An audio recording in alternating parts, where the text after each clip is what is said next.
अरे एई देख राम भाई आसीगले। ये तो सही ना जी बड़ लोक हवा पाई सहर को जाइतिला 2 वर्ष पूर्वरु। हाँ रे चाल जाई पचारिबा एमाने फेरी आसिले काहेकि।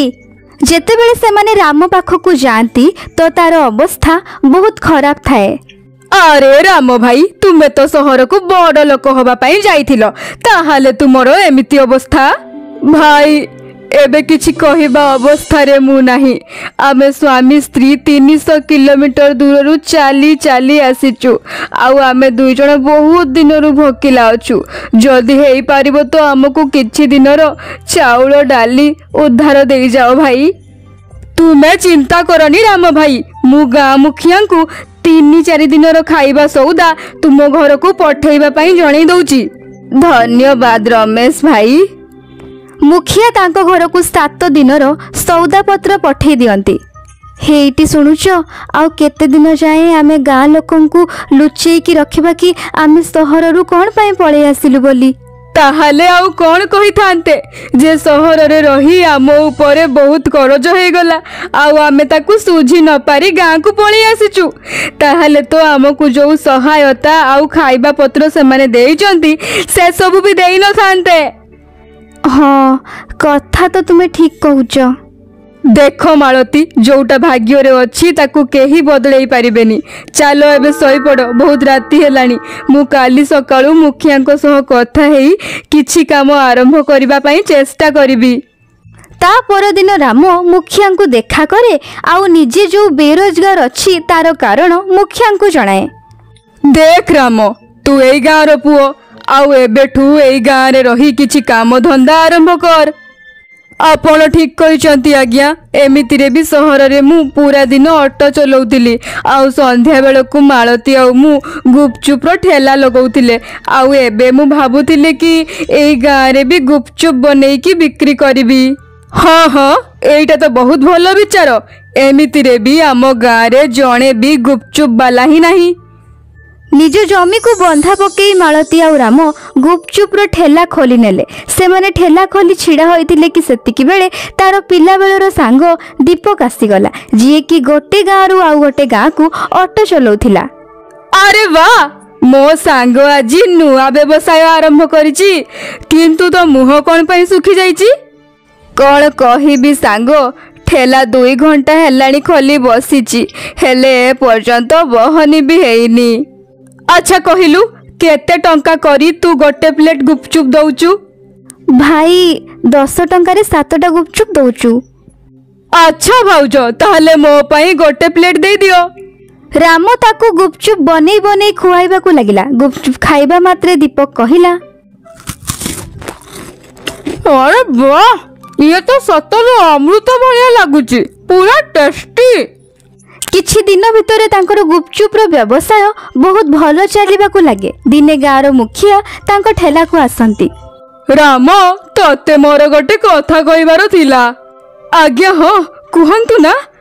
राम तो गुपचुप आखो पाखो एरिया रे भी बहुत प्रसिद्ध तेणु मु चाहूतिली कि तू आहुरी अधिक गुपचुप बना आउ आम गाँर लोकंक सहित आखो पाखो गाँर लोकंकु भी गुपचुप खुआ आउ ता साथी रे आगो को आसुथिबा इलेक्शन पाई मोर टिके प्रचार कर। निश्चय करिबी साहेब आपण मोर सेते बेले सहाय्य करिथिले जेते बेले मु खाली हाथ रे गाँ को फेरिथिली तेणु मु आपणको मना केमिति करि परिबी। मु आपणकर सहाय्य निश्चय करिबी। बहुत बहुत धन्यवाद रे पुओ। अच्छा मु एबे आसुछि। हाँ देख तुमे हाँ तो कहीदेल हेले एबे आमे एते परिमाण रे गुपचुप बनेइबा केमिति। आम पाखरे सामग्री पाई एते टंका आसीबो कोठू। अब एबे हमको आमर बंधा रखिथिबा जमी को बिक्री करबा को पड़िबो। हाँ ये कोन कहूच तुमे।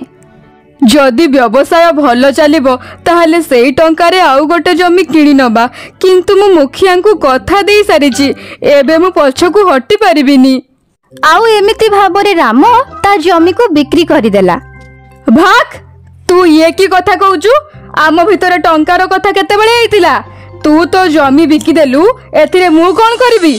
मु इलेक्शन मो पावर बल रे जीतिची तो पई नुहे पळा एठू। साहेब ମୁଁ ଆପଣଙ୍କ ପାଇଁ ସବୁ କିଛି ଜଳାଞ୍ଜଳି ଦେଇଦେଇଛି ଆଜ୍ଞା। ଏବେ ମୁଁ ତ ବର୍ବାଦ ହେଇଯିବି। ଏଠାରୁ ଚୁପଚାପ ଯାଉଛୁ ନା ମୁଁ ତତେ ଧକ୍କା ମାରି ବାହାର କରିଦେବି। ଦୁଃଖୀ ହୋଇ ରାମ ତା ଘରକୁ ପହଞ୍ଚେ ଆଉ ମାଳତୀକୁ ସବୁ କଥା କହେ। ଏବେ ତ ଭୋକରେ ମରିଯିବା ଆମେ, ତାହେଲେ ଯାହା କିଛି ବଞ୍ଚିଥିଲା ତାକୁ ବି ଆମେ ବିକ୍ରି କରିଦେଲୁ। ରାମ ଆଉ ମୁଖିଆଙ୍କ ଝଗଡ଼ା କଥା ପୁରା ଗାଁ ଲୋକ ଜାଣିଯାଆନ୍ତି। ଆଉ ଏବେ କାଳେ ରାମ ଦୋକାନକୁ ଗୁପଚୁପ ଖାଇବାକୁ ଗଲେ ମୁଖିଆ ରାଗିଯିବେ, ତେଣୁ କେହି ବି ତା ଦୋକାନକୁ ଖାଇବା ପାଇଁ ଆସନ୍ତିନି। ଦିନେ ଦୀପକ ରାମ ଘରକୁ ଆସେ ଆଉ କହେ, ରାମ, ମୁଁ କିଛି ଦିନ ପାଇଁ ସହର ଯାଉଛି, ଆଉ ସେତେବେଳେ ଯାଏ ମୋ ଅଟୋ ରିକ୍ସାକୁ ତୋ ଘରେ ଛାଡ଼ି ଯାଉଛି। ଏ ଗାଁରେ ଏକୁଟିଆ ତୁ ହିଁ ଅଟୋ ଚଲେଇବା ଜାଣିଛୁ। ଯେ ପର୍ଯ୍ୟନ୍ତ ମୁଁ ଫେରି ନ ଆସିଛି ତୁ ୟାକୁ ତୋ ପାଖରେ ରଖିଥା। ଯଦି ତୋର କିଛି ଆପତ୍ତି ନାହିଁ ତାହେଲେ ମୁଁ କ'ଣ କିଛି ଦିନ ପାଇଁ ତୋର ଅଟୋ ଚଲେଇ ପାରିବି ଭାଇ? ଆରେ ହଁ ହଁ ନିଶ୍ଚୟ, ଏଇଟା କ'ଣ ଗୋଟେ ପଚାରିବା କଥା? ତୁ ପରା ମୋ ସାଙ୍ଗ। ଏତିକି କହି ଦୀପକ ସେଠାରୁ ଚାଲିଯାଏ। ହେଇଟି ଶୁଣୁଛ, ମୁଖିଆ ଯୋଉ ଆମକୁ ଏତେ ଗୁଡ଼ାଏ ଗୁପଚୁପ ବନେଇବାକୁ କହିଥିଲେ, ଯଦି ଆମେ ତାକୁ ଅଟୋରେ ନେଇଯାଇ ପାଖ ଆଖ ଗାଁରେ ବିକିବା ତାହେଲେ କେମିତି ହବ? ରାମ ମାଳତୀ ସହିତ ଗାଁ ଗାଁ ଅଟୋରେ ବୁଲି ନିଜ ହାତରେ ବନେଇଥିବା ଗୁପଚୁପ ବିକିବାକୁ ଲାଗିଲା। ଦେଖୁ ଦେଖୁ ସେମାନେ ଦୁହେଁ ଅଟୋ ରିକ୍ସା ଗୁପଚୁପ ବାଲା ନାମରେ ପ୍ରସିଦ୍ଧ ହୋଇଗଲେ। ଆଜି ମୁଁ ବହୁତ ଖୁସି ମାଳତୀ। ଜୀବନ ସାରା ଧାର କରଜକୁ ଡରୁଥିଲି, ହେଲେ ଆଜି ଏମିତି ଲାଗୁଛି ଯେମିତି ମୁଁ ଦୁନିଆ ଜିତି ଯାଇଛି। କିଛି ଦିନ ପରେ ଦୀପକ ଗୋଟେ ନୂଆ ଅଟୋ ନେଇ ଗାଁକୁ ଫେରିଲା। ଆରେ ବା ଦୀପକ, ନୂଆ ଅଟୋ?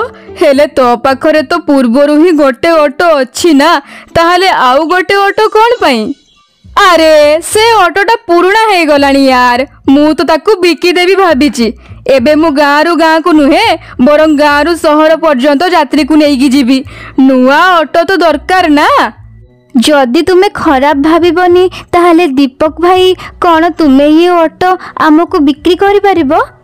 ଆରେ ଏଇଟା କ'ଣ ପଚାରିବା କଥା? ଆଜିଠୁ ଏ ଅଟୋ ତୁମର ହେଲା ଭାଉଜ। ତତେ ବହୁତ ବହୁତ ଧନ୍ୟବାଦ ସାଙ୍ଗ। ଏଇନେ ତୋର ଅଟୋ ରିକ୍ସାର ପଇସା ରଖ। ରାମ ଆଉ ମାଳତୀ ତ ଅଟୋ ପାଇ ବହୁତ ଖୁସି ଥିଲେ। ଏବେ ସେମାନେ ପୁରା ଦିନ ଗୋଟେ ଗାଁରୁ ଆଉ ଗୋଟେ ଗାଁକୁ ବୁଲି ବୁଲି ଗୁପଚୁପ ବିକୁଥିଲେ, ଆଉ ଲୋକମାନେ ଚାତକ ଭଳି ତାଙ୍କ ଆସିବାକୁ ଅପେକ୍ଷା କରି ରହୁଥିଲେ। ତାଙ୍କର ବ୍ୟବସାୟ ଏବେ ବହୁତ ଭଲ ଚାଲିବାକୁ ଲାଗିଲା, ଆଉ ତାଙ୍କର ଭଲ ରୋଜଗାର ବି ହେବାକୁ ଲାଗିଲା। ଦୁହେଁ ସବୁଦିନ ଖୁସିରେ ରହିଲେ। ଯଦି ଆପଣଙ୍କୁ ଏ କାହାଣୀ ଭଲ ଲାଗିଥାଏ ତାହେଲେ ଲାଇକ୍ କରନ୍ତୁ, ଆଉ ଯଦି ଆପଣ ଆମ ଚ୍ୟାନେଲରେ ନୂଆ ଅଛନ୍ତି ତାହେଲେ ଚ୍ୟାନେଲକୁ ସବସ୍କ୍ରାଇବ୍ କରନ୍ତୁ। ଧନ୍ୟବାଦ।